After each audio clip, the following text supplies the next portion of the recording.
अजित पवारांशिवाय विधानसभेची तयारी सुरू आहे असं ऐकलंय, ते खरं आहे? मराठा आंदोलनानंतर भविष्यात मराठा मुख्यमंत्री करण्याचा विचार असणार आहे बीजेपीचा. काळा पैसा परदेशामध्ये इतका आहे की तो भारतात आला तर प्रत्येकाच्या खात्यात 15 लाख जमा होतील. ते काय जमा झालेच नाहीत.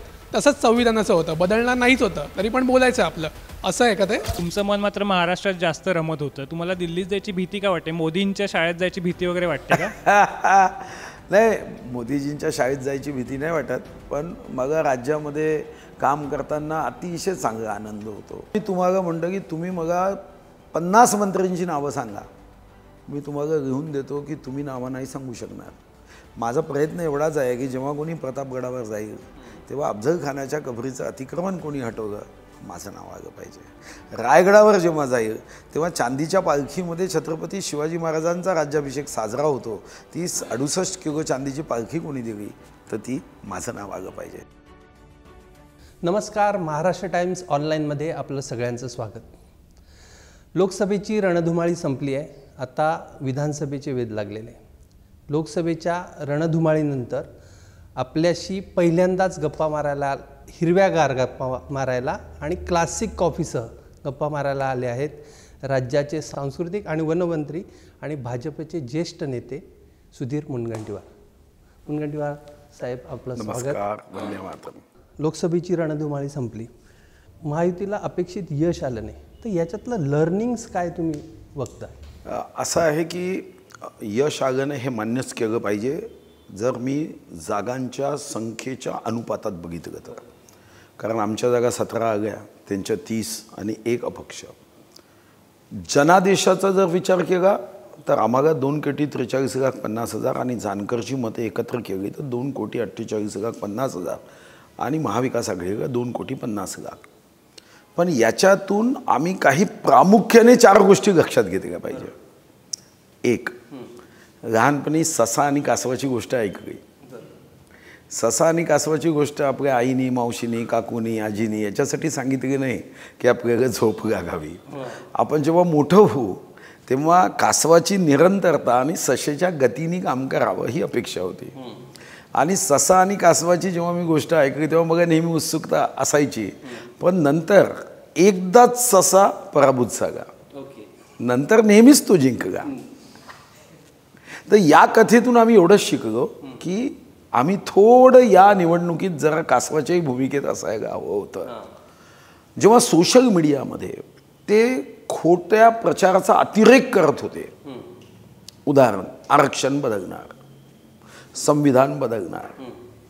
तुम्हाला माहीत असेल की एका काँग्रेसच्या नेत्यांनी कसाबच्या गोळीनी शहीद हेमंत करकरेचा मृत्यू झाला नाही. आणि मला कधी कधी आश्चर्य वाटतं की जेव्हा ही घटना झाली तेव्हाही तुमचंच सरकार होतं, न्यायालयाने निर्णय दिला तेव्हाही तुमचंच सरकार होतं, तेव्हाही पोलीस विभाग तुमचा होता. तर जर असं तुमच्या मनात आज येत आहे, मग इतके दिवस कुंभकर्णाने तुमच्याकडे बघून म्हणायचं का की रिश्ते में ये हमारे बाप लगते हैं, मैं तो 6 महीने सोता हूँ, ये 8-8 साल सो के, असं व्हायला नको होतं. पण काही लोकांच्या मनात तो भाव आला. मी तुम्हाला एक धुळे लोकसभेचं उदाहरण देतो. आमचे भामरे म्हणून उमेदवार होते साहेब, 5 विधानसभेत पुढे आहे. एकट्या मालेगाव विधानसभेत थोडासा इकडे तिकडे आकडा होईल, यांना 4,500च्या आसपास मत आहे आणि समोरच्यांना 1,98,000 मत आहे. म्हणजे याचा अर्थ असा आहे की दुसरं विश्लेषण, एकीकडे खोटा प्रचार, मग दुसरं विश्लेषण, या राज्यातल्या काही विशिष्ट समुदाय किंवा जातीच्या मनात ही भीती भरण्यामध्ये ते यशस्वी झाले. खरं तर अनुसूचित जातीमध्ये काँग्रेसला ते का मत देतात हे मला नेहमी उत्सुकता वाटतं. याचं कारण साधं आहे. विश्वरत्न, भारतरत्न, महामानव डॉक्टर बाबासाहेब आंबेडकर नेहमी म्हणायचे की काँग्रेस हे जळतं घर आहे.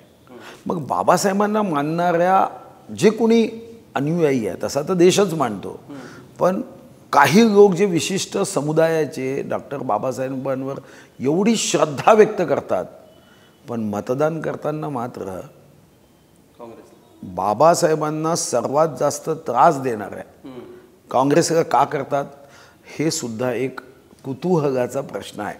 आपल्याला काही माहिती आहे की संविधान समितीमध्ये बाबासाहेबांना येऊच दिलं जात नव्हतं. मग द्वारकानाथ मंडल यांनी त्यांना तिथून पश्चिम बंगालमधून मदत केली. 1952मध्ये ईशान्य मुंबईमधून बाबासाहेब उभे होते, पण तेव्हा काँग्रेसच्या लक्षात आलं की हे बाबासाहेब भारतरत्न, विश्वरत्न, महामानव हे जर संसदेमध्ये आलेत तर आपले जे फ्यूज बल्ब आहेत ना, हे सूर्यासारखं तेज असणार आहे बाबासाहेबांसमोर. हे फ्यूज बल्ब अतिशय लोकांच्या लक्षात येईल आणि दिसून येईल. आणि म्हणून 52मध्ये ईशान्य मुंबई, 54मध्ये भंडाऱ्यामध्ये बोरकर नावाचा नॉन मॅट्रिक, खरं तर Babasaheb doctorate of science, doctorate of literature, doctorate of philosophy, doctorate of law असं सब्जेक्टच नाही, डॉक्टरेट नाही असा. त्यांना नॉन मॅट्रिक माणसाच्या हातून पाडण्यासाठी काँग्रेसने जंग जंग पछाडली. आणि म्हणूनच एक मात्र विषय आहे की आम्हाला या क्षेत्रात काम केलं पाहिजे. दलित बांधवांमध्ये जो अपप्रचार, दुष्ट प्रचार, मायावी प्रचार, भ्रम निर्माण करण्याचं काम काँग्रेसने केलं सत्तेत असताना, तोही एक परिणाम आम्ही राज्यामध्ये बघितला. तिसरा परिणाम हा आपणही अनेकदा व्यक्त केला, तो म्हणजे खरं तर मराठा समाजामध्ये सुद्धा मराठा समाजाला न्याय देण्याचं काम भारतीय जनता पार्टी आणि शिवसेना युतीने केलं. तेव्हा सारथी असेल किंवा IAS IPSच्या परीक्षेच्या संदर्भातले निर्णय असतील, अधिसंख्य पदे करण्याचा निर्णय असेल की आरक्षणचा कायदा हायकोर्टात टिकवण्याचा विषय असेल. माननीय उद्धवजी टिकवू शकले नाही सुप्रीम कोर्टात, पण हायकोर्टामध्ये मराठा बंधू भगिनी, विद्यार्थी विद्यार्थिनीचा आरक्षणाचा जो निर्णय आम्ही केला, जो कायदा विधिमंडळात केला, तो आम्ही टिकवू शकलो. या आंदोलनात सुद्धा एक अपप्रचार असा झाला की भारतीय जनता पार्टी मराठा आरक्षणाच्या संदर्भामध्ये आम्हाला शंकास्पद केलं. आता खरं तर हा एका प्रकारचा गैरसमज कोणी पसरवला तर त्या लोकांनी ज्यांनी शरद पवारसाहेब आरक्षण द्यायलाच तयार नव्हते ना, त्यांचं व्हिडिओज आहे कशाला पाहिजे आरक्षण. तुम्हाला माहीत असेल की तेव्हा श्रीमती शालिनीताई पाटलांनी फक्त विधानसभेत मराठा आरक्षण मागितलं, त्यांना पक्षातून काढून टाकलं होतं. पण आम्ही सुंदर उत्तरपत्रिका लिहिली, पण ती आमच्या हातून हिसकवून त्यांनी स्वतःचा रोल नंबर टाकून मेरिटची मार्कशीट घेण्याचा प्रयत्न केला. या लोकसभेत तुमच्या स्वतःच्या होमपेजवर पराभव झाला, त्याचं विश्लेषण कसं करतात? म्हणजे काय, कुठे कमी पडलात, काय नेमकं? नाही कमी पडगंच, कुठं कमी काय पडगं, कमी पडल्याशिवाय पराभव कसा होतो? पहिलं कमी पडण्याचं कारण म्हणजे मला लोकसभा लढवायची नव्हती, मी नियोजनच केलं नव्हतं, हा पहिलं काम. आणि 13 मार्चला माझी तिकीट घोषित झाली, जेव्हा की पक्षाने मला अंदमान निकोबारचा निरीक्षक म्हणून पाठवलं, तर तिथं तिकीट घोषित झाले.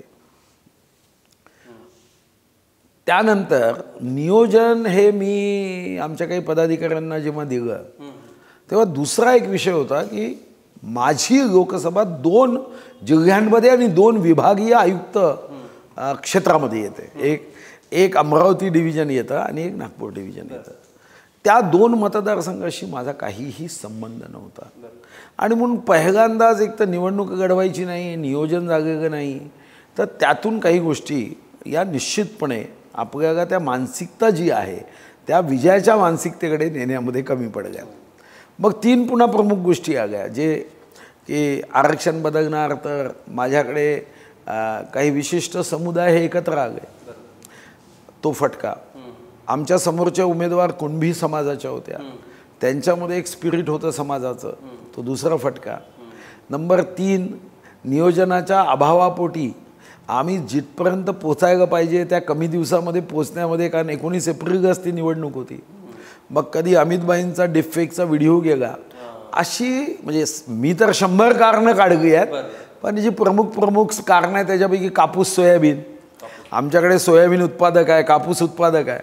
सोयाबीनमध्ये आम्ही भावांतर 15 मार्चला जाहीर केलं, 16 मार्चला आचारसंहिता लागली, पण ते पोचवण्यामध्ये आम्ही कमी पडलो. असा एकत्रित परिणाम विदर्भात झाला. आणि विदर्भामध्ये आम्ही ज्या 3 जागा लढल्या, त्या गडकरी साहेबांनी तर आपल्या शक्तीवर त्यांचं एक मोठं नाव आहे. आणि 2 जागा ज्या आम्ही जिंकल्या त्याच्यामध्ये थोडाफार मताच्या विभाजनाचाही आम्हाला फायदा आहे. आणि म्हणून विदर्भामध्ये आम्हाला फार मोठं नुकसान हे सहन करावं लागलं. पण हे गोष्ट खरी आहे की हे नुकसान जे आहे हे नुकसान हे तात्पुरतं आहे. एखाद्याच्या हातून गाडीचा अपघात झाला म्हणून तो गाडी चालवणं बंद करत नाही, गाडी पुन्हा चालवतो. तसं एखादा आम्हाला अपघात पराभवाचा प्राप्त झाला असेल तर विधानसभेपासून आम्ही विजयाची गाडी वेगाने चालवू, याच्यामध्ये माझ्या मनात तरी कुठे शंका येत नाही. कारण मी मताची टक्केवारी पाहिली, मी जागांचं विश्लेषण केलं आणि ईश्वराला पुन्हा महाविकास आघाडीचं सरकार यावेळी मान्य नसेल. आता 3 मुख्यमंत्री या 8 दिवसातच त्यांचे झाले, अजून तर निकाल लागून 8च दिवस झाले. त्यांचे 3 मुख्यमंत्री झाले, ते 288 विधानसभा घडणार आहे. परवा तर एकाने 289 विधानसभा घडवण्याचा निर्णय केला. तर म्हणून मला असं वाटतं की हे ईश्वरीय इच्छा, हे रयतेचं राज्य, ही स्त्रीची इच्छा. मला निश्चितपणे वाटतं की लोकसभेत काही परिणाम हा नकारात्मक झाला, पण विधानसभेमध्ये हा परिणाम बदलेल. आत्ताचं जर गणित बघितलं तर 180पेक्षा जास्ती जागांवर आघाडीला म्हणजे जागा येताना आज जर विधानसभा झाली तर असं आपण चित्र धरू. तर ह्याला काउंटर कसं करणार? म्हणजे जो नॅरेटिव्ह तुम्ही जे म्हटले नॅरेटिव्ह सेट झालेला आहे तो नॅरेटिव्ह तोडण्यासाठी तुमच्याकडे काय यंत्रणा असणार आहे? कशा पद्धतीने तो ग्रासरूटपर्यंत तुम्ही जाणार आहात? नाही, पहिली गोष्ट आकडा मी थोडा दुरुस्त करतो. 160 जागेवर ते आघाडीत आहे, 128 जागेवर आम्ही आहोत. आणि मी पूर्ण विश्लेषण तक्ताही माझ्याकडे आहे. साधारणतः 5000पेक्षा कमी मतांनी जिथं लीड आहे अशा जागांचं आणि 5000 ते 10000चं आम्ही व्यवस्थित जर या सर्व जागांवर कॉन्सन्ट्रेट व्यवस्थित रीतीने संयुक्त रीतीने केलं तर मी तुम्हाला निश्चितपणे सांगतो. दुसरं, जी काही थोडीशी आमच्याबद्दलच्या रोषाची वाफ होती ती लोकसभेत निघून जाईल.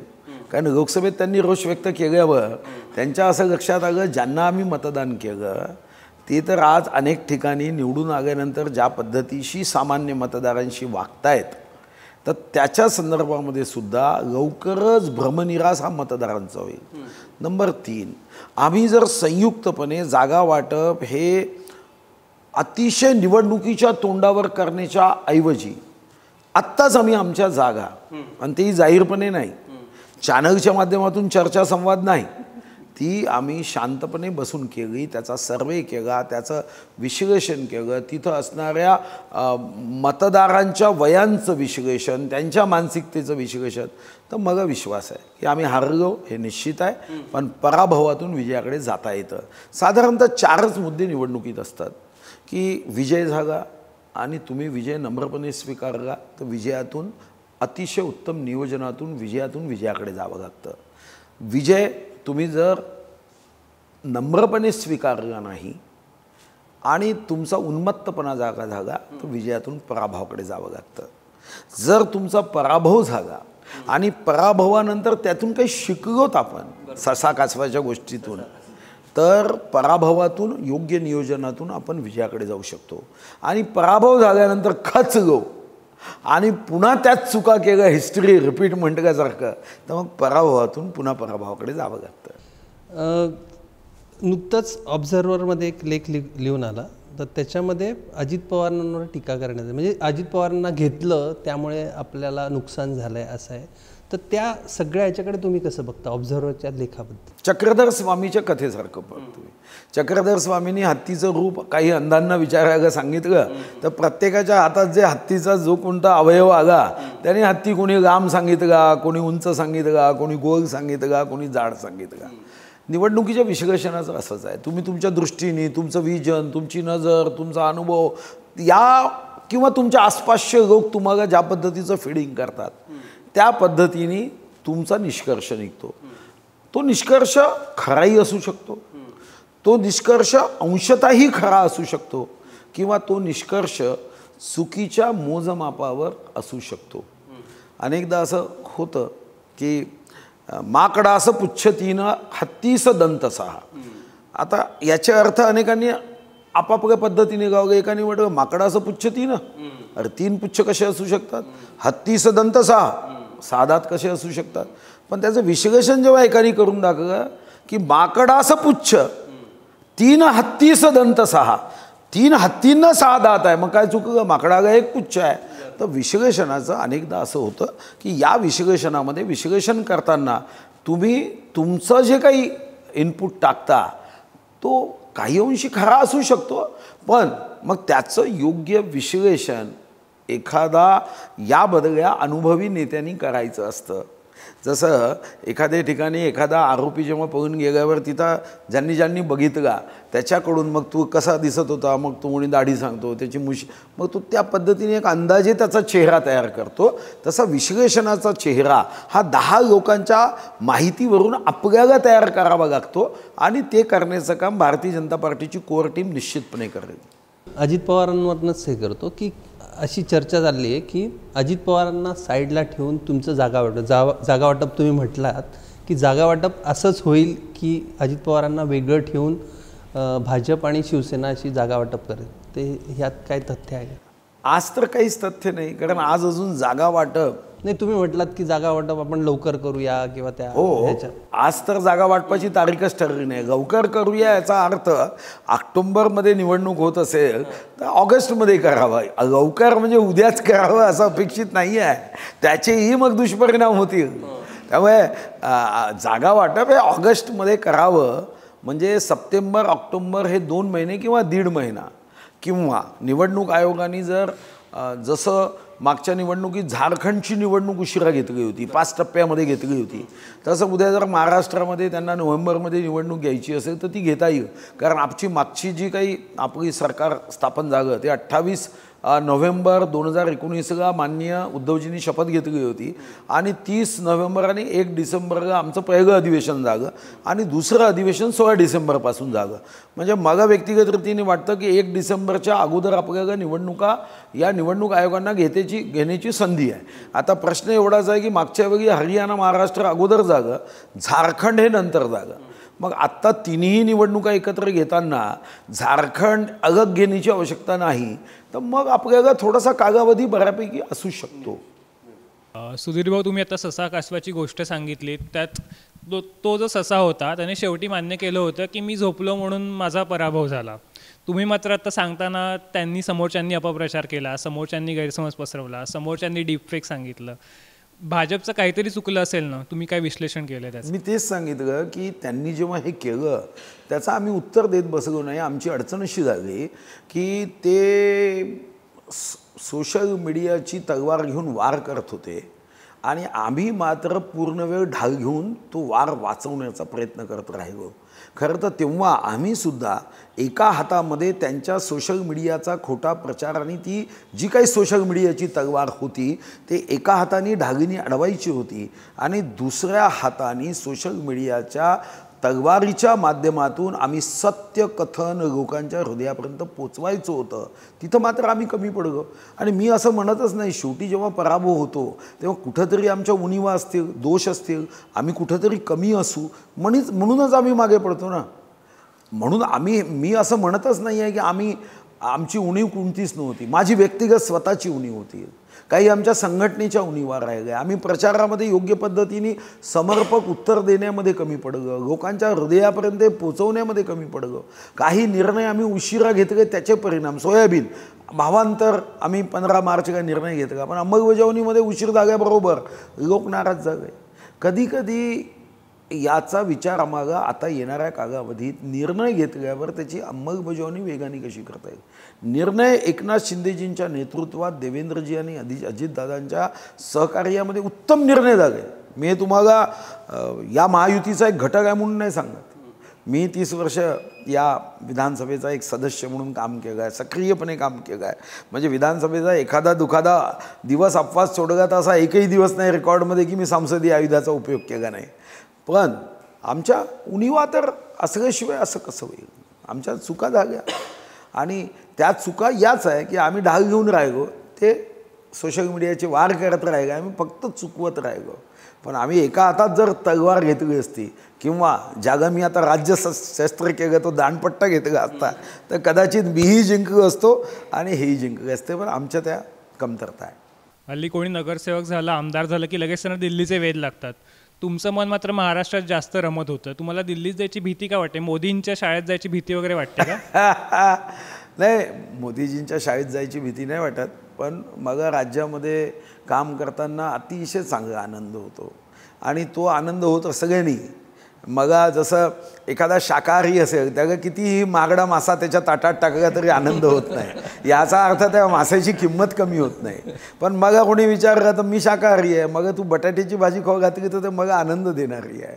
तर म्हणून महाराष्ट्रात काम करणं हे जास्त मग आनंद देणारं आहे. आणि दुसरं मग छत्रपती शिवाजी महाराज हे राज्याभिषेकाच्या निमित्ताने जसं जसं मी वाचत गेलो मग इतकं आकर्षण माझं वाढून गेलं आहे की मला वाटतं की आपल्याला भविष्यातल्या अनेक समस्यांचा रामबाण उपाय कोणता असेल तर तो छत्रपती शिवाजी महाराजांचं नाव आहे. आणि म्हणून मग तो मोह जागा की अजून आपल्याला खूप काम करायचं आहे. अजून माझे साधारणतः 35 ते 40च काम पूर्ण झालं. मी 150ची यादी केली आहे. माझं पब्लिक ॲड्रेसिंग सिस्टीम सुरू झालं. मी रायगडावर आता तिथं पालखी बदलवून दिली. अशा अफजलखानाच्या कबरीचं अतिक्रमण हटवलं. श्रीशैलममध्ये जे ज्योतिर्लिंग आहे तिथं 3.25 कोटी रुपयाचं मंदिर छत्रपती शिवाजी महाराजांचं बनवलं. ब्रेल लिपीमध्ये आपण देशातलं पहिलं छत्रपती शिवाजी महाराजांच्या जीवनाचं चरित्र लिहिलं. आता ते मी हिंदीमध्ये करायचं, इंग्रजीत. तर तेवढा एक मला माहीत नाही पण ते आकर्षण झालं आणि मलाही आयुष्यामध्ये असं वाटलं की छत्रपती शिवाजी महाराजांचं नाव हेच अनेक समस्यांचा उपाय आहे.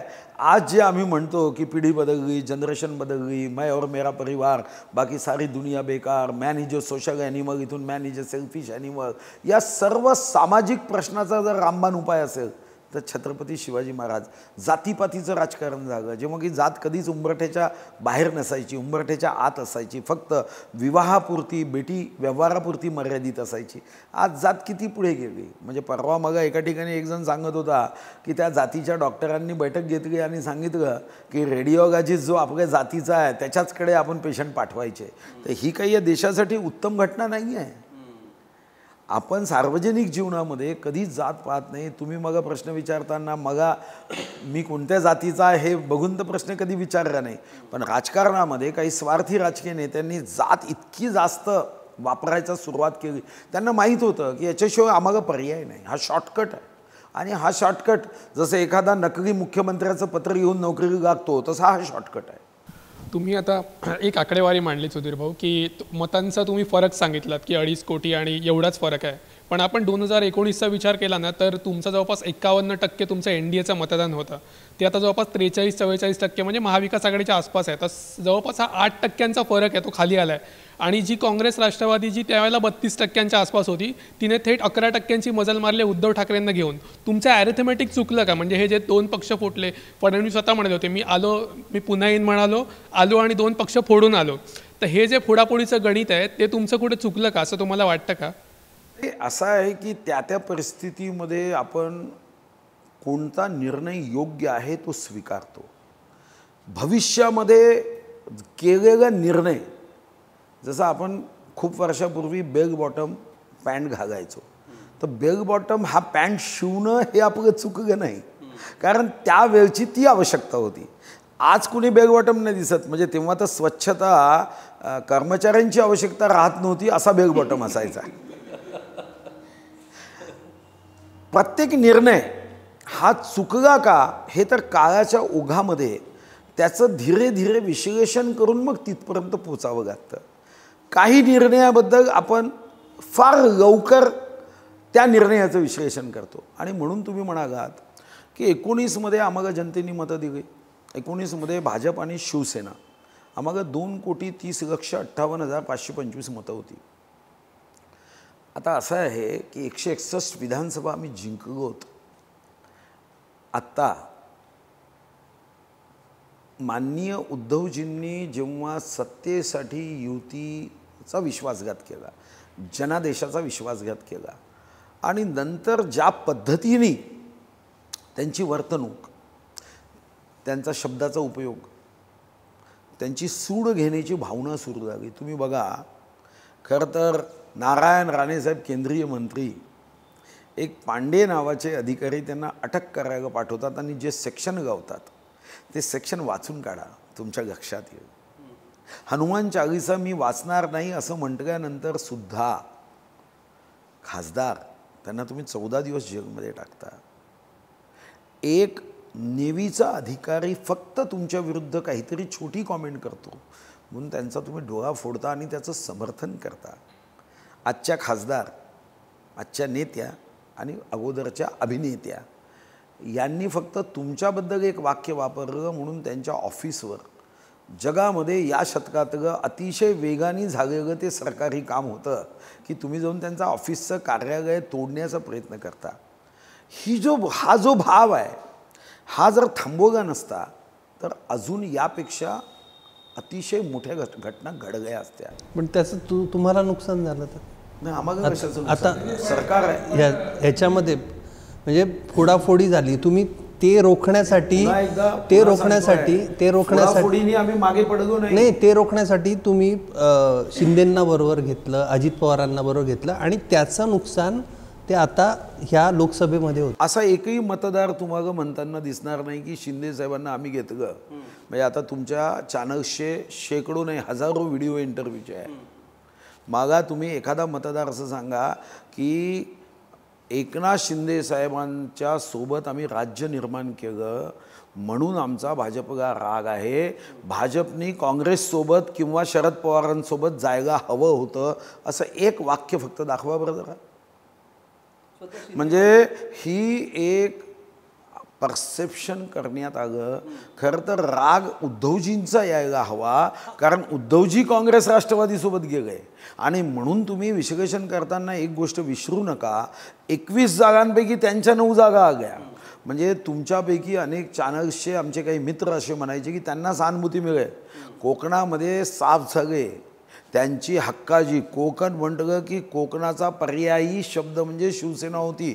आज रत्नागिरी आणि सिंधुदुर्ग हारलेत, रायगड हारले, कल्याण डोंबिवली गेली, ठाणे गेली. म्हणजे याचा अर्थ एकनाथजींना आम्ही घेऊन आमचं नुकसान झालं नाही, तर काँग्रेस राष्ट्रवादींसोबत उद्धवजी गेल्यांनी त्यांचं इतकं नुकसान झालं की उद्धवजीला शरद पवार साहेब आराम करत असतात आणि उद्धवजी तिथं गेले तर त्यांना बाहेर बसा म्हणतात. या अगोदर भाजपचे नेते मातोश्रीवर जायचे, यांना दुर्दैवाने खुर्चीच्या प्रेमापोटी मातोश्रीच्या बाहेर पडावं लागतं आणि नुकसान हे आमचं झालं, असा जो काही परसेप्शन वातावरण करण्याचा प्रयत्न होतो आहे तो चूक आहे. दोघांच्या भांडणात तिसऱ्याचा लाभ झाला असं तुम्हाला म्हणायचं नाही. दोघांचं आमचं तुमचं दोघांचं भांडण, तुम्ही 23 होतात, ते 21 होते आणि ते पण 9 वर आले, तुम्ही पण 9 वर आलात. हो, आम्ही 9 आणि दुसरे वाढले, म्हणजे काँग्रेस वाढलं, राष्ट्रवादी वाढलं. आम्ही 9 वर आलो तरी आमच्या राजकारणाचा जो DNA आहे, बियाणं आहे, ते 1000 फुटाचं झाड होण्यासारखं आहे. त्यांचं बियाणी प्रादेशिकच आहे ना, शेवटी ते प्रादेशिकच पक्ष आहे ना. ते उत्तर प्रदेशमध्ये वाढणार आहे, मध्य प्रदेशमध्ये 29 जागा ते जिंकणार आहेत का? आम्ही तर आता केरळपर्यंत पोहोचलो आमचा प्रचार प्रसार. आंध्रमध्ये आमचं राज्य आलं, आमचं आता ओरिसामध्ये आम्ही जिंकलो, आम्ही अरुणाचल प्रदेशमध्ये आम्ही जिंकलो. तर आम्ही आणि ते याच्याने नुकसान आमचं होईल हा भाव ठेवू नका. हे तात्पुरतं नुकसान झालं आहे, हे तात्पुरतं नुकसान झालं. ॲन्युअल एक्झाममध्ये एखाद्या परीक्षेत आम्ही नापास झालो तरी सप्लिमेंटरीमध्ये पास होता येतं, हा विचार ठेवू नका. अन्यथा जगातल्या सर्व युनिव्हर्सिटीच्या सप्लिमेंटरी बंदच केल्या असत्या की ॲन्युअलमध्ये सप्लिमेंटरीमध्ये जास्त मार्क घेऊन पास होऊ. पण ते तुम्ही ते सतत तुमच्याकडून भाजपकडून असं बोललं गेलं, मोदींचा फोटो वापरून 18 खासदार आले. आता तुम्ही मोदींचा फोटो वापरलात, 28 जागांवर वापरून तुम्ही 9 वर आलात आणि त्यांनी मोदींचा फोटो वापरता 21 जागांपैकी 9 जागा काढल्या की. मग याचं विश्लेषण काय? याचं विश्लेषण तर मी अगोदरच सांगितलं की खोटा प्रचार जो केला सोशल मीडियाच्या माध्यमातून, आरक्षण आणि बाकी याच्यामध्ये कधी कधी आपण मागे पडतो, हे तर मी सांगितलं. ते तात्कालिक असतं. आता या तात्कालिक व्यवस्थेमध्ये बदल करून, उणिवा दूर करून आम्ही पुढे जाऊ, पुन्हा विधानसभा जिंकू. पण याचा अर्थ आत्ता ते जागा जिंकल्यात म्हणजे एखाद्या पांडव कौरवाच्या युद्धामध्ये एखादा दिवस अभिमन्यूचा पराभव झाला म्हणून काही पांडव नाही हरलेत कधी. कौरव हारणार हे तर महाभारताच्या 18 दिवसाच्या युद्धामध्ये निश्चित होतं, कारण बाजू, तत्व, विचार कोणाचा, एक परिवारवाद आहे, एक देशाचा विषय घेऊन घडणारे नेते आहे.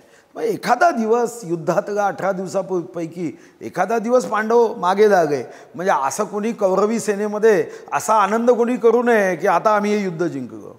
आता पुढच्या दिवसाचं युद्ध आहे, त्यामुळे हा प्रश्न निर्माण होत नाही. तुम्ही तो मुद्दा मगाशी म्हणालात ना की शिंदेंना तुम्ही सोबत घेतलात, म्हणजे जो उद्धव ठाकरेंकडून विश्वासघात झाला, कारण तुम्हाला मॅन्डेट होतं, तो ते मॅन्डेटच्या विरोधात गेले, त्यामुळे तो नक्कीच त्यांचा दोष आहे. पण मग तुम्हाला मॅन्डेट असं होतं की शिवसेना भाजपने सरकार स्थापन करावं, अजित पवारांना घेऊन सरकार स्थापन करावं असा मॅन्डेट नव्हताच ना. नाही, अजितदादांना घेण्याचं कारण मॅन्डेटचं नाही आहे.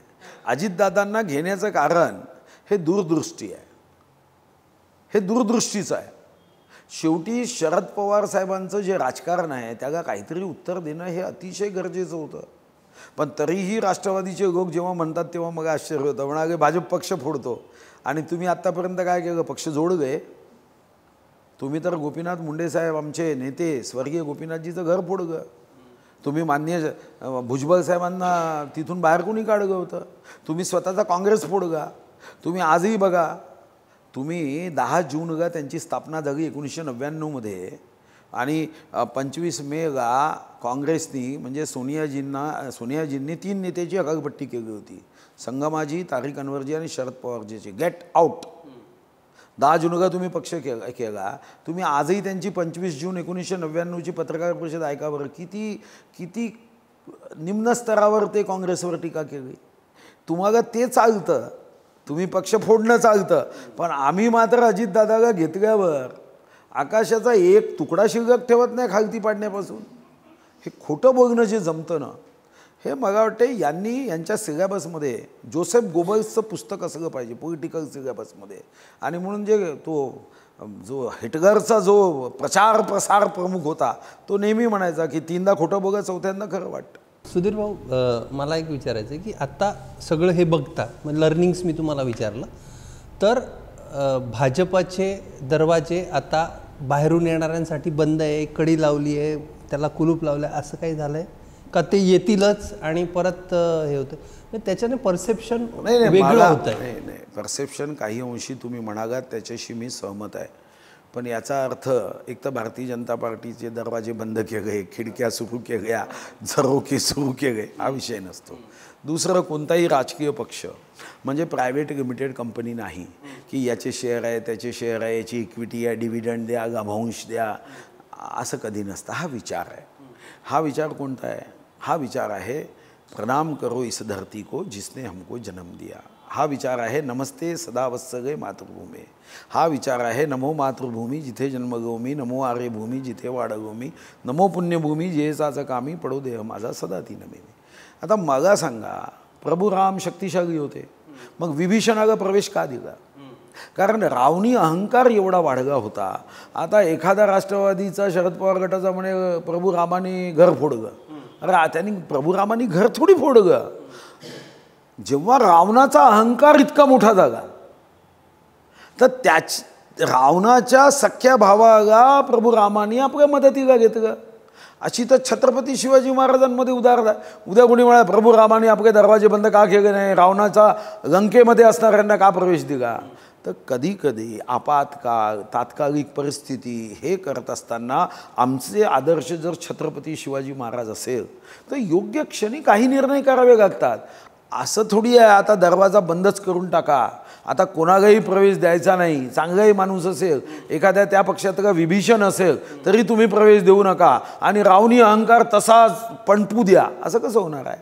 कधी दरवाजा उघडावा लागेल. फक्त एवढंच आहे की माणसं घेताना ती चांगली घ्यावी, कर्तृत्वशाली घ्यावी, आणि चांगल्या माणसांना हा देशभक्तीचा जो झेंडा आहे तो त्यांच्या हाती द्यावा. आणि अशीच माणसं घ्यावी की ज्यांच्या मनामध्ये हा भाव आहे की पथ का अंतिम लक्ष्य नहीं है, सिंहासन पर चढ़ते जाना, सब समाज को साथ लिए हमको हे आगे बढ़ना, हा भाव घेऊन. आणि तुम्हीसुद्धा भारतीय जनता पार्टीचा DNA बघितला. आता आम्ही 15 वर्ष आम्ही विरोधात होतो. मागे किती लोक म्हणायचे या आमच्या पक्षात तुम्हाला मंत्री करतो. आम्ही नाही गेलो आमचा विचार सोडून. गडकरींना एकदा मला आठवतं की स्वर्गीय श्रीकांत जिचकार, अतिशय विदर्भातले आम्हा सर्वांना मनापासून आवडणारे नेते, ते एकदा म्हणाले अरे तू कुठं थांबतो तिथं, ये इकडे. ते म्हणाले मी विहिरीत उडी देऊन आत्महत्या मी करेन पण मी तुमच्यात येणार नाही. याचा अर्थ काय? याचा अर्थ असा आहे की काँग्रेसचा जो विचार होता आणि भाजपचा विचार आहे, तर याचा अर्थ सत्ता नाही, हा विचार मी सोडू शकत नाही याकरता की हा विचार श्रेष्ठ विचार आहे.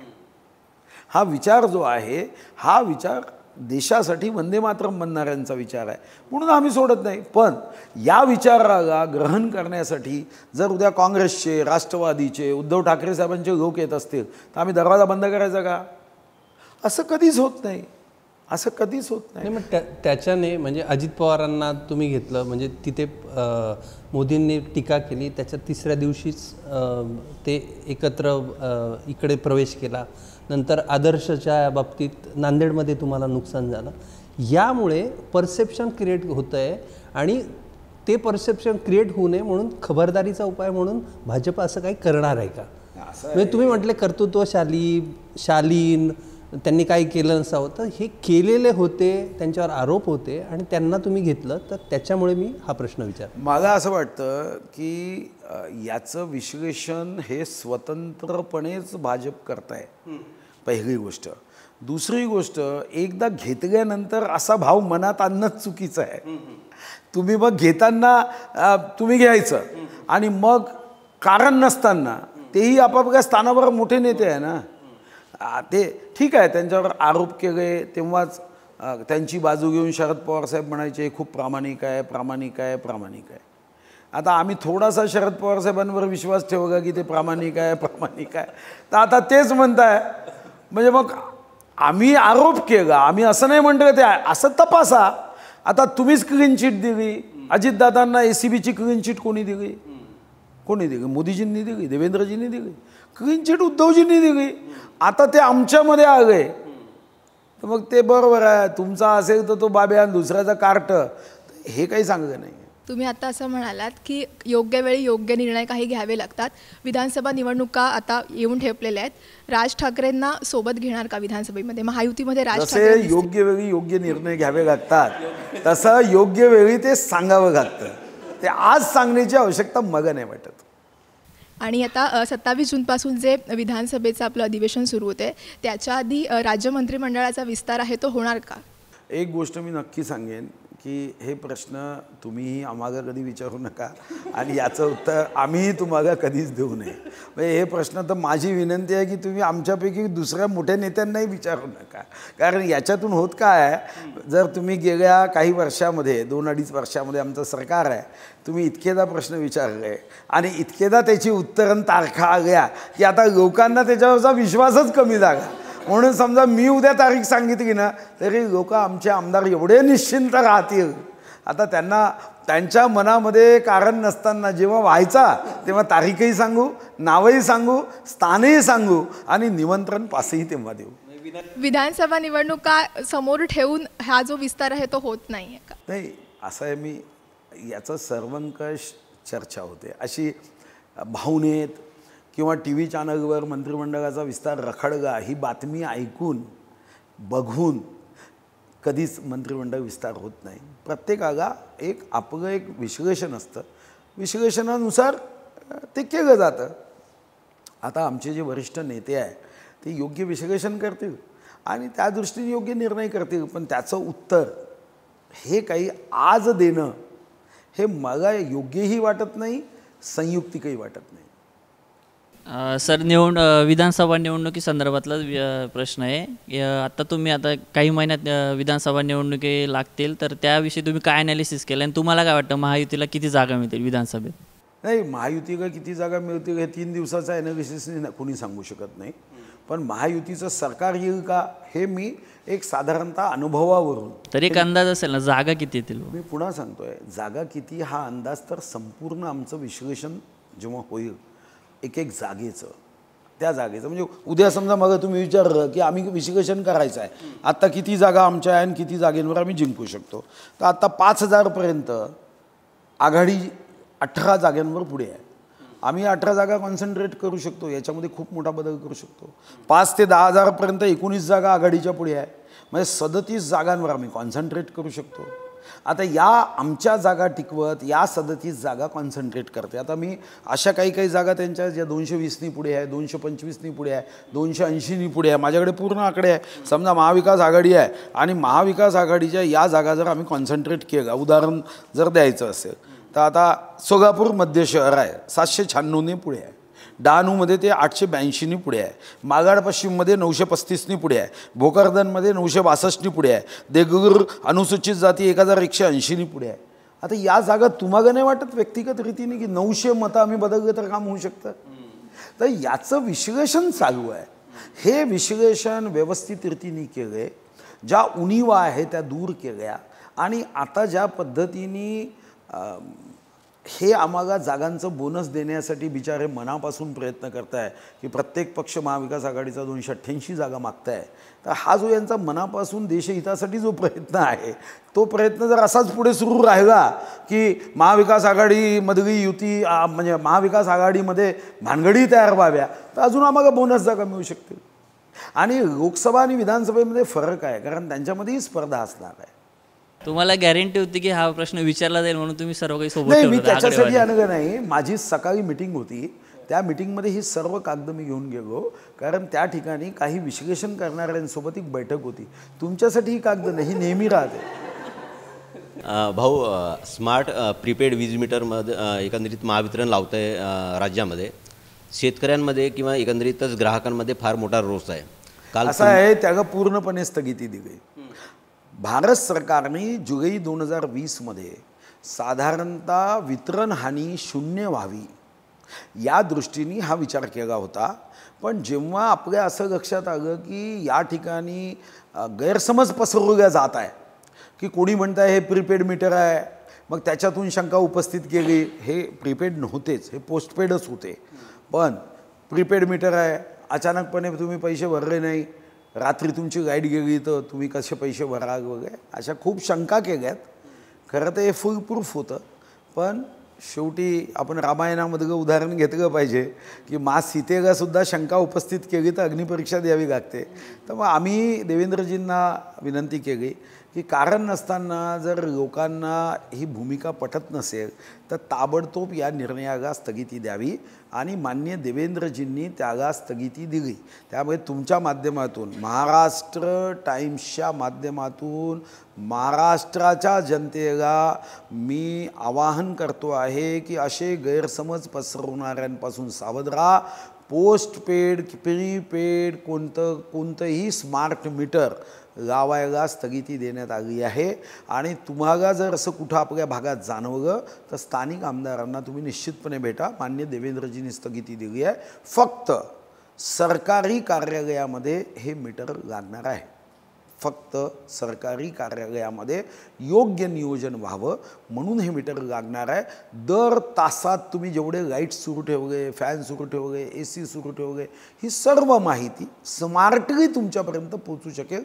म्हणून आता फक्त आणि फक्त सरकारी कार्यालयात स्मार्ट मीटर लागतील. बाकी कुठेही शेतकरी, कुठेही ग्राहक, डोमेस्टिक ग्राहक हे यामध्ये येणार नाही. भाऊ, तुम्ही माजी भाजप प्रदेश अध्यक्ष आहात. मातोश्रीवर बाळासाहेबांचे आशीर्वाद घ्यायला गेला होतात, त्यावेळेस काहीतरी किस्सा घडलेला होता, कृपया सांगाल? नाही, असं आहे, आपल्याला माहीत आहे की स्वर्गीय हिंदू हृदय सम्राट बाळासाहेब हे काही शिवसेनेच्याच कार्यकर्त्यांसाठी आदरणीय नेते, आदर्श नेते किंवा प्रेरणादायी नेते नव्हते, भाजपच्याही कार्यकर्त्यांसाठी होते. जेव्हा मी प्रदेश अध्यक्ष झालो तेव्हा आशीर्वाद घ्यायला मी, तावडेजी, खडसेजी, आम्ही काही प्रमुख नेते गेलो होतो. आमचा तुम्ही फोटो बघाल तर तसं दिलखुलास हास्य पुन्हा शिवसेना भाजपच्या नेत्यांमध्ये पुन्हा कधी दिसलं नाही. एवढं ते दिलखुलास आनंददायी हास्य. आता असं आहे, बाळासाहेबांना गंमत करण्याची तर तुम्हाला माहिती आहे हजर जवाबी होते. एक स्वतः अतिशय उत्कृष्ट कार्टून आणि चित्र मार्मिक तुम्ही बघितलं आहे. त्यामुळे त्यांनी इतक्या गमती केल्या. तर पहिला तर मुद्दा या विदर्भवादी, मग म्हणाले आता महाराष्ट्राचे अध्यक्ष आहे, आता विदर्भाचा मुद्दा मांडायचा नाही, अशापासून त्या गमती जमती सुरू झाल्या. पण बाळासाहेबांच्याबद्दल प्रत्येकाला आकर्षण होतं. कारण एक गोष्ट तर खरी होती की त्यांना सत्तेचा मोहच नव्हता. आणि ज्या काही स्वर्गीय हिंदू हृदय सम्राट बाळासाहेब ठाकरे यांच्याबद्दलच्या ज्या काही गप्पा गोष्टीतले अनुभव हे कधी प्रमोदजी सांगायचे, कधी मान्य नितीन गडकरीजी सांगायचे. तर एक बाळासाहेबांच्या संदर्भात एक किती रॉयल व्यक्तिमत्व आहे. देशामध्ये असे व्यक्तिमत्व दुर्मिळ आहे.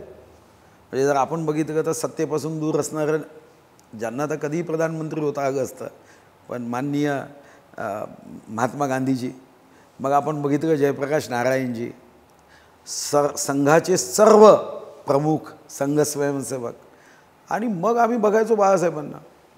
अन्यथा इथं तर प्रत्येकामध्ये स्पर्धा आहे की मी मी मी मी, पण इथं ती स्पर्धा दिसत नव्हती. म्हणून स्वर्गीय हिंदुहृदय सम्राट आणि भ्यायचातच नाही ना. म्हणजे तुम्ही बघितलं की आता उद्धवजी काय म्हणताय, माझ्या देशभक्त बंधू भगिनींनो, या शब्दावर आक्षेप नाही आहे. हा शब्दावर आक्षेप कसा असणार, देशभक्त या शब्दावर. पण तुम्ही जेव्हा आपल्या पित्याचा जो वारसा भाषणाच्या सुरुवातीचा आहे तो का बदलला? तो वाईट होता, तो कमी होता, हिंदू देशभक्त नाही आहे. मग तेव्हा माझ्या तमाम हिंदू बांधवांनो भगिनींनो बाळासाहेब म्हणाले, तुम्ही का शब्द बदलला? कारण तुमच्या मनात एक भीती होती. तुम्ही महाशिव आघाडी का शिव काढून टाकला? आणि कोण आहे शिव काढायला लावणार आहे? कोण मताची तुष्टीकरण करणारे मताचे लाचार लोक आहे? आता असं आहे की एक गोष्ट मात्र मी नम्रपणे मान्य करतो की आमची खरंच अडचण आहे की सोशल मीडिया आणि अशा पद्धतीने ते ज्या पद्धतीने मायावी विचार, मायावी रूप घेऊन काम करतात ना, हे आमचं जरा थोडं कमी आहे की आम्ही त्याच्यामध्ये मागे आहोत.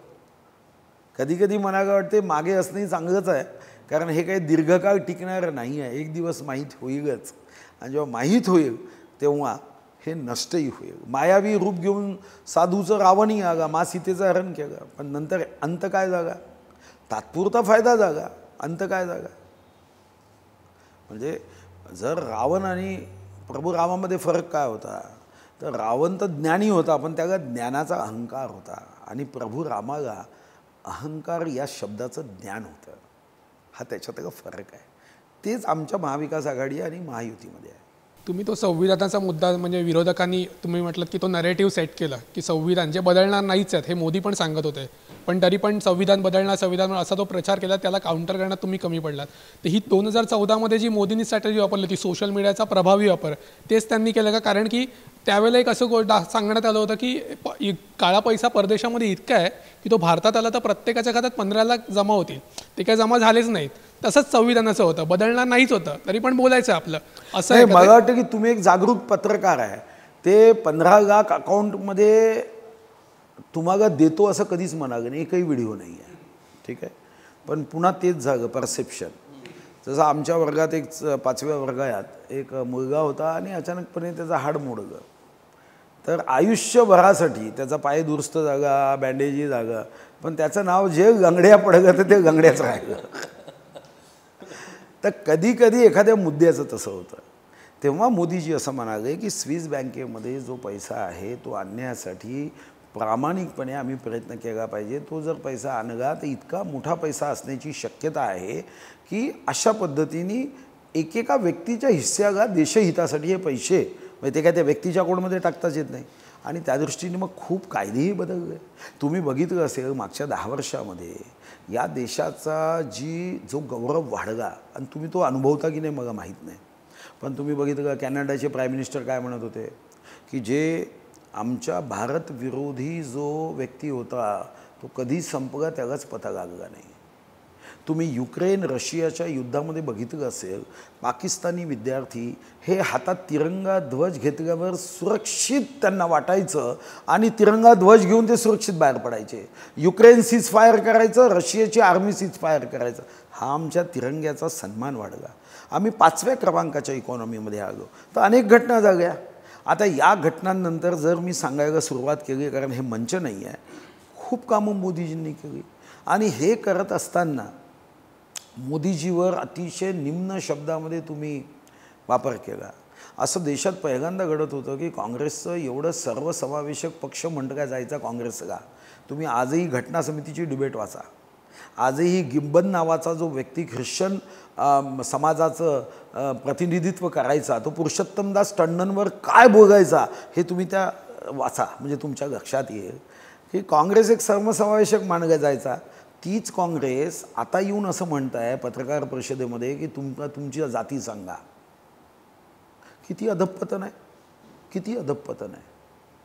आज काँग्रेसचं जे अधःपतन झालं आहे, एखाद्या राज्यामध्ये त्याचा फायदा झाला, पण माननीय मोदीजींनी जे सांगितलं तेव्हा तर आमच्याकडे आकडे असण्याचं काही कारण नव्हतं. सरकारला ते म्हणायचे आणि नंतर आपण कितीतरी कायदे केले. आत्ता तर काँग्रेसने नवीनच कायदा सांगितला होता, तो झाला नाही, ते आगे नाही, बरं झालं. ते तर म्हणाले की आम्ही प्रत्येकाच्या एकूण उत्पन्नापैकी एवढे टक्के आम्ही वाटून टाकू. हो, रशिया मागे का पडलं? याचं कारणच होतं, चीनने आपली भूमिका का बदलली? कारण शेवटी मोटिवेशन, प्रेरणा हे जर संपवली तुम्ही आर्थिक दृष्टिकोनातून, तर देश कसा पुढे जाऊ शकेल? हां, तुम्ही केंद्र आणि राज्याच्या योजना असा करा की ज्या योजनेतून या देशामध्ये एकही परिवार असा असता कामा नये ज्याला अन्न, वस्त्र, निवारा, शिक्षण, रोजगार, आरोग्य या 6 मूलभूत गरजा पूर्ण होणार नाही. तुम्ही महागाईवर बोलता. अरे तुमच्या वेळी मनोज कुमारने पिक्चर काढला होता, हाय महंगाई तू कहाँ से आई, काँग्रेस आय ने गाई, हा आपण पाहिला ना. पण तुम्ही आम्हाला महागाईचं एक सिलेंडर का हातात घेतलं आणि त्यांना वाटतं की या सिलेंडरच्या स्फोटाने आमची मतं कमी करावी. पण आज मग कर्नाटकमध्ये सिलेंडर महाग काय? कर्नाटकमध्ये तुम्ही आता खटाखट 1 लाख रुपये द्या बरं जरा. तुम्ही खटाखट 8,500 रुपये आम्ही महिना देऊ. देख ना, जुलै, ऑगस्ट, सप्टेंबर, ऑक्टोबर, नोव्हेंबर, आता खटाखट तुमच्या कार्यालयाकडे गर्दी जमावा लागली आणि खटाखट तुम्हाला मग ते निवडणुकीत दाखवेल. सर, आता आपण मटा कॅफेच्या पुढच्या सेगमेंटकडे वळूयात. आम्ही काही फोटोज तुम्हाला दाखवणार आहोत, तर तुम्ही ते फोटो बघून तुमच्या ज्या प्रतिक्रिया आहेत, तुम्हाला काय वाटतं ते आम्हाला सांगा.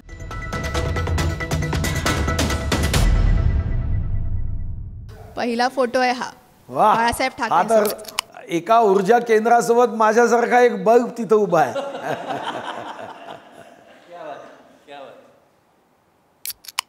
हे तर आमचे आता तर नेते आहे, एक दूरदृष्टी असणारं नेतृत्व आहे आणि महाराष्ट्र त्यांच्या हातात भारतीय जनता पार्टी सुरक्षित राहील हा विश्वास आहे.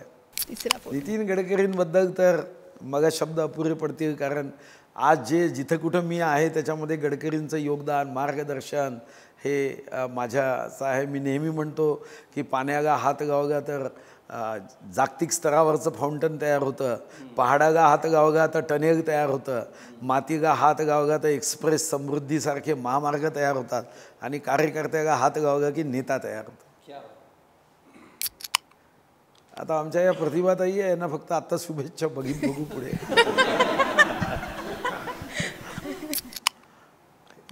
माझ्या कुटुंबात माझ्या पत्नीचं महत्त्वाचं स्थान आहे, कारण मी राजकारणामध्ये व्यस्त आहे आणि माझी पत्नी घर चालवते, संस्कार देते. निवडणुकीतही तिने जेवढ्या सभा घेतल्या आणि माझ्यापेक्षा उत्तम भाषण तिने निवडणुकीमध्ये माझ्यासाठी दिलं. तर हे तर एवढंच आहे की कोणी वडाच्या झाडाला 7 जन्मासाठी गावते. मी तर एवढं जोपर्यंत ब्रह्मांड आहे तोपर्यंत आमचं नातं राहिलं पाहिजे. आणखीन एक उमेदवार येणार आहे? नाही, पण ती माझ्यापेक्षा चांगली उमेदवार होऊ शकते, पण मी रस्ता अडवून ठेवला. यावेळेस लोकसभेला त्यांना द्यायला पाहिजे. मटा कॅफेच्या आणखी एका सेगमेंटमध्ये आपण जाणार आहोत. ऐकलं ते खरं का?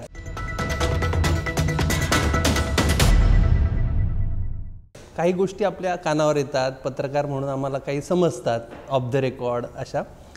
सध्या राज्याची जबाबदारी ही सुधीर मुनगंटीवार यांच्याकडे देण्यात येईल, ऐकलं ते खरं आहे? असं आहे की अशा प्रश्नाचं उत्तर देऊन समजा उद्या काही घडायचं असेल तेही मातीत टाकण्याचं काम करू नका. संघाच्या भूमिकेमुळे अजित पवार यांच्याशी दुरावा वाढला आहे, त्यामुळे अजित पवारांशिवाय विधानसभेची तयारी सुरू आहे असं ऐकलंय, ते खरं आहे? नाही, याचं कारण असं आहे, पहिली गोष्ट संघ राजकारणामध्ये कुठेही हस्तक्षेप करत नाही. संघाचा जो दृष्टिकोन आहे तो व्यक्ती बदलेगा, समाज बदलेगा, फिर युग बदलेगा. आणि म्हणून व्यक्ती निर्माणाचं काम करतात. ते व्यक्तीवर प्रेम करत नाही, विचारावर प्रेम करतात. आणि म्हणून मला माहीत नाही, आता खरं तर संघाशी तर माझेही जवळचे संबंध आहे. माझे वडील स्वतः विभाग संघचालक अनेक वर्ष राहिले आणि मी ज्या गावातून येतो सरसंघचालक मोहनजी त्याच गावाचे आहे. मला अनुभव आहे की आमच्या कौटुंबिक संबंध असल्यानंतरसुद्धा ते व्यक्तीवर प्रेम करत नाही, हे मला माहिती आहे. ते विचारावर करतात. जे काही मला वाटतं की ऑब्झर्व्हरच्या एका बातमीवरून अनेक गोष्टी आल्यात, पण ते व्यक्तिगत मत असावं. त्याच्याबद्दल मला 100% विश्वास आहे की संघ अशा पद्धतीने आणि मत व्यक्त तर जाहीरपणे कधीच करत नाही. मराठा आंदोलनानंतर भविष्यात मराठा मुख्यमंत्री करण्याचा विचार असणार आहे BJPचा, BJP म्हणून. नाही, भारतीय जनता पार्टीचं राजकारण तुम्ही बघितलं असेल, जातीपातीचं राजकारण नाही आहे. आणि शिवसेना उद्धव ठाकरे साहेबांची असेल किंवा एकनाथ शिंदेंची असेल, यांनी जातीवर नाही कर्तृत्वावर निर्णय केले.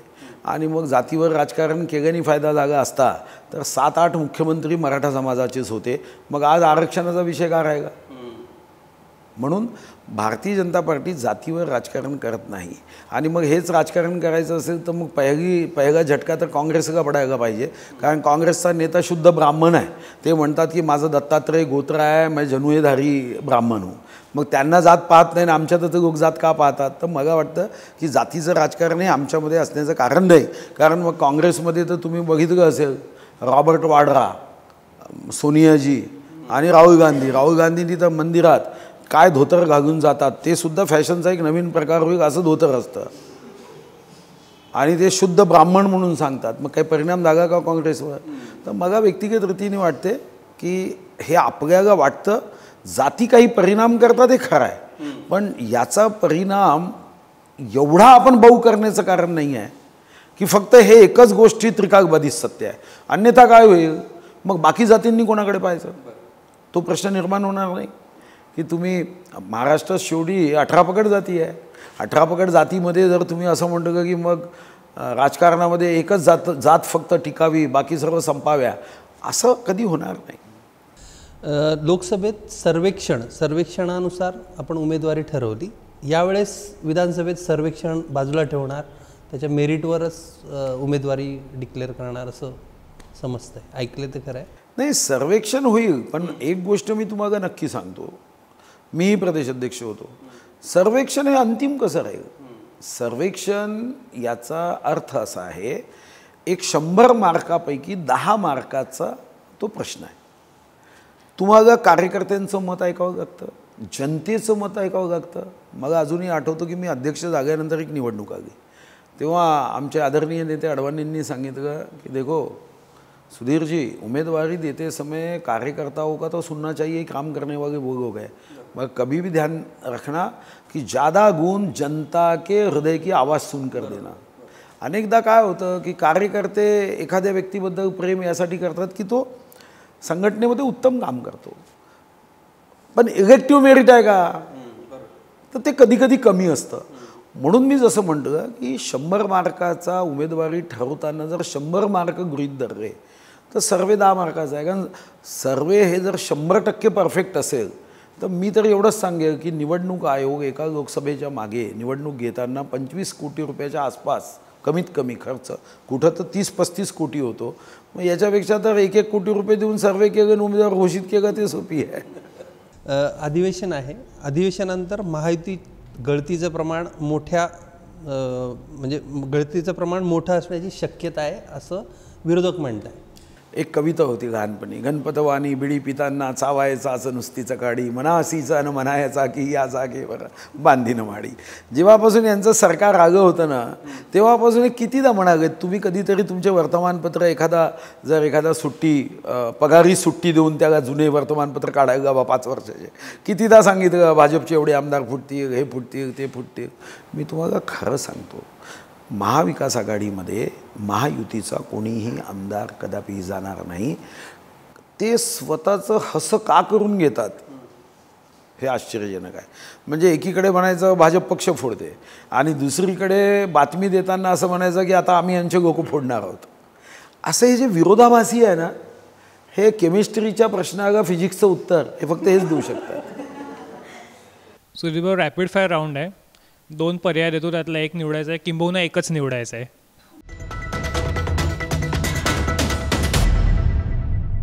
कोणत्या मंत्रालयात काम करताना समाधान जास्त मिळालं? फडणवीस सरकारमधलं अर्थ मंत्रालय की शिंदे सरकारमधलं सांस्कृतिक मंत्रालय? नाही, असं आहे की ज्या खात्यातून मी जी सेवा करू शकतो त्याच्यात मला आनंद आहे. आणि याच्यामध्ये तुम्ही बघितलं असेल, मी सांस्कृतिक कार्य विभागात आलो, लोक मला माझा मित्र म्हणाला हे कुठं महत्त्वाचं खातं आहे, पण सांस्कृतिक कार्य विभागाचं जे काम मी केलं, जे निर्णय मी केले आज ते या अगोदर इतक्या वर्षात होऊ शकले नाही. आनंद आहे.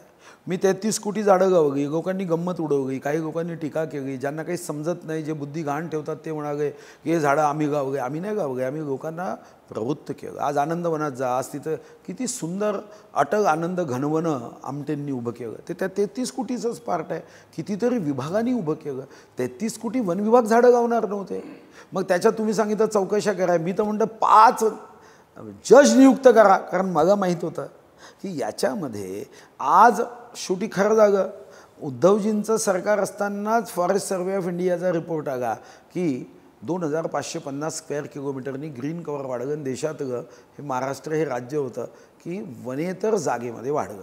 तर मला असं वाटतं की हे गामगचक मी उत्तर देतो आहे, तुम्ही एका शब्दात म्हणता, पण मला कोणतंही खातं दिलं तरी त्याच्यामध्ये मी पूर्ण ताकद गावतो, जीव ओततो. कारण मला एक गोष्ट माहिती आहे की आयुष्यामध्ये खूप मंत्री झाले. म्हणजे आकडा घ्यायचा असेल तर 500च्या वरती 1935पासून मंत्री झाले.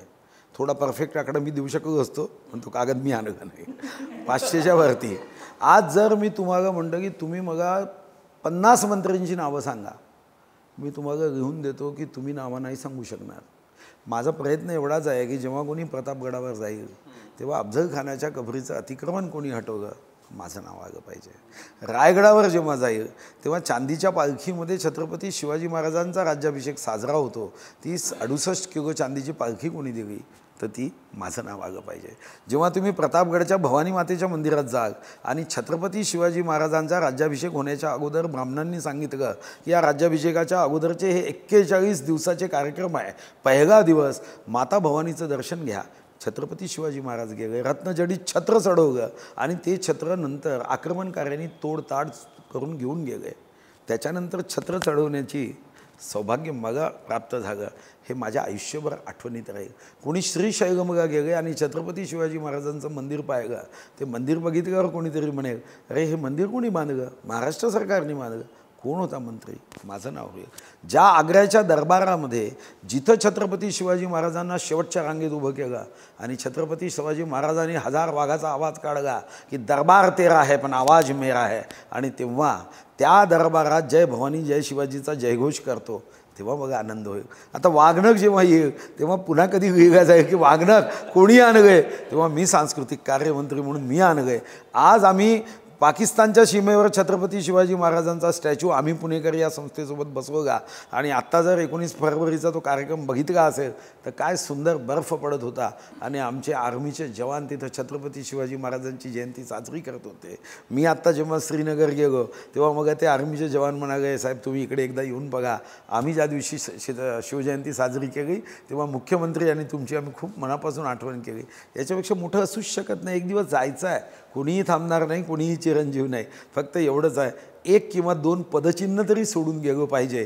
ते मिटता कामाने कोणतंही खातं आलं तर तेवढं केलं पाहिजे. कुठला मतदारसंघ तुमच्या मनाच्या जवळचा आहे? बल्लारपूर विधानसभा की चंद्रपूर लोकसभा?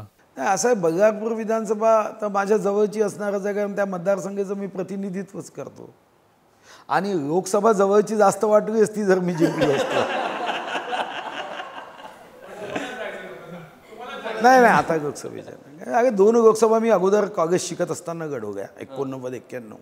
ही तिसरी आहे. इजा तिजा लोकांना मान्य नाही तर मी जात नाही. आणि तेव्हाही मी जेव्हा कॉलेज छात्रसंघाचा अध्यक्ष होतो, मी नंतर लोकसभा लढवली, तेव्हा तर मी म्हणजे माझ्या मनातही नव्हतं राजकारणात यावं. तेव्हा मी M.Com फर्स्ट क्लास पास झालो होतो, M.Phil फर्स्ट क्लास पास व्हावं, छानपैकी प्राध्यापकाची नोकरी करावी, 123 दिवस सुट्ट्या असतात, एकदा जे शिकवायचं ते पाठ केलं, जे पाठ केलं तर ते काही बदलत नाही. एकदा आपण हे ठरवलं की सूर्य पूर्वेकडून उगवतो तर 50 वर्षानंतरही पूर्वेकडूनच उगवणार आहे, त्यामुळे ते ज्ञान काही बदलायचं काम नाही, हा मनात विचार केला होता. पण नंतर लोकसभा लढवली. मग मी विचार केला की 200 मीटरमध्ये आपण काही जिंकत नाही, 50 मीटरमध्ये धावावं. ते 50 मीटरमध्ये प्रत्येक स्पर्धा साधा जिंकली. आता पुन्हा पाहू 7व्यांदा. नाही, पराभवाची तर 2दा मी बघितलीच आहे, ही काही नवीन नव्हती, त्यामुळे मी सहज पचवूच शकलो ना. मी तर ज्या दिवशी 4 जुलैला माझा पराभव झाला त्याच दिवशी मी कार्यकर्त्यांच्या बैठकी घेतल्या. तर कार्यकर्त्यांना असं वाटायचं की मी नकली अवसान तर नाही आणताय, पण मला अडचण नव्हती. शेवटी जनादेश, जनतेने दिलेला प्रसाद गोड असेल, तुरट असेल, खारट असेल, कडू असेल, आंबट असेल, तो स्वीकारला पाहिजे. जनतेला जर लोकसभेमध्ये मी नको असेल तर जबरदस्ती आहे का? नको तर नको. म्हणून मग आता बगारशा विधानसभा हा माझा डेव्हलपमेंटचा, मी जी ओतून डेव्हलपमेंट करेन, याच्यामध्ये वादच असण्याचं कारण नाही. एकच पर्याय निवडायचा आहे. भारतीय जनता पक्षातल्या कुठल्या सहकार्याशी अधिक सूज जुळले, देवेंद्र फडणवीस की नितीन गडकरी? विचाराशी. हा तिसरा पर्याय मी तुम्हाला देतो. महायुतीत कोणाच्या सहभागाने भाजपला फायदा झाला, शिवसेना की राष्ट्रवादी? नाही, आता जर विचारलं तर माननीय एकनाथ शिंदेंच्या सहभागाने सर्वात जास्त फायदा झाला, कारण सरकार त्यांच्या सहभागातूनच बनलं. अजितदादांनी अजून एक खांब मजबूत उभा झाला. पण फायदा, आणि त्यांचं तर मी मनापासून कौतुक करेन. खरं तर ते सत्तेत होते, सत्तेतून बाहेर पडायचं हे सोपं काम तर नव्हतं. ते विरोधातून इकडे आले नाही, पद सोडून आले, आणि हे मान्यच केलं पाहिजे. आणि जेव्हा ते व्यक्तिगत भेटीत बोलतात की जर हे बंड सफल झालं नसतं तर कदाचित मी असतो की नसतो, हे त्यांचं वाक्य जे आहे ना, हे वाक्य आपण समजून घेतलं पाहिजे. आणि त्यांना मी या बाबतीमध्ये 100 पैकी 100 मार्क आणि हातचे 5 मार्क ग्रह्य देईल. शेवटचा प्रश्न, भाजपचा राजकीय विरोधक नक्की कोण आहे, ठाकरेंची शिवसेना की शरद पवार आणि काँग्रेस? महाराष्ट्रामध्ये राजकीय विरोधक आहे ते वैचारिक आहे. अन्यथा उद्या उद्धव ठाकरेजींनी आदित्य ठाकरेच्या लग्नाची पत्रिका जर मला दिली तर मी 100% जाईल, कारण ते माझे विरोधक नाही आहे. आता पत्रिका कधी येईल हे माहीत नाही, पण 101% आम्ही जाऊ. आम्ही वैचारिक विरोधक आहोत. आता शरद पवार साहेबांशी जे अजितदादा नेहमी म्हणतात त्याचा मीही साक्षीदार आहे की आम्ही 2016-17मध्ये शरद पवार साहेब म्हणाले की आम्ही तुमच्यासोबत येतो, आणि आमचे 3 म्हणजे मी, देवेंद्रजी आणि चंद्रकांत दादा, आणि त्यांच्याकडून तटकरे, जयंत पाटील साहेब आणि अजितदादा अशी कमिटी तयार झाली होती. माझ्याकडे आत्ताही ती कागद जशीच्या तशी सुरक्षित आहे. आता असं आहे, तेव्हा शरद पवार साहेब आमच्या बाजूनी यायला निघाले. आता आमच्या एवढ्या विरोधात आहे की ते म्हणाले की आता मी असा छळ करणार आहे, भटकता आत्मा म्हणून. ठीक आहे, ते कितीही छळ करण्याचा प्रयत्न करेल तरी आमच्याकडे याच्या संदर्भातली उपाययोजना करणारे, रामबाण उपाय असणारे, आयुर्वेदिक जडीबुटी असणारे आहे आमच्याकडेही नेते. ते व्यवस्थित छळ करण्याचा त्यांनी कितीही घोषणा केली तर ते करू शकत नाही. पण आज ते आमचे कट्टर विरोधक झाले, तर ते याला परमनंट स्थायी विरोधक मानण्याची आवश्यकता नाही. उद्धव ठाकरे पत्रिकेसोबत म्हणाले की मी सुद्धा महायुतीत येतो, चालणार आहे का तुम्हाला? नाही, असं आहे, ही आता कपोकल्पित आहे. असं खरंच झालं तर तेव्हा काय निर्णय करायचा तो मी तुम्हाला निश्चितपणे नंबर घेऊन ठेवतो आता सांगा. तर हे होते सुधीर भाऊ. लोकसभेतला जो पराभव आहे तर त्यांनी जनतेचा प्रसाद म्हणून तो स्वीकारला आहे. तो कसा कडू, आंबट, तिखट काय आहे तो स्वीकारला आहे, आणि त्यांनी आपल्या मटा कॅफेमध्ये येऊन दिलखुलास अशी उत्तरे दिली आहे. तर आता आगामी विधानसभा येणार आहे, तर विधानसभेसाठी त्यांना खूप खूप शुभेच्छा. धन्यवाद. सुधीर भाऊ, तुम्ही आलात आमच्याशी, खूप फक्त छान आमच्या गप्पा पक्षाने मारल्या. तिकीटही दिली पाहिजे एवढं पहा. नाही, नक्की देतील. तुमचं तेवढं काम पण आहे.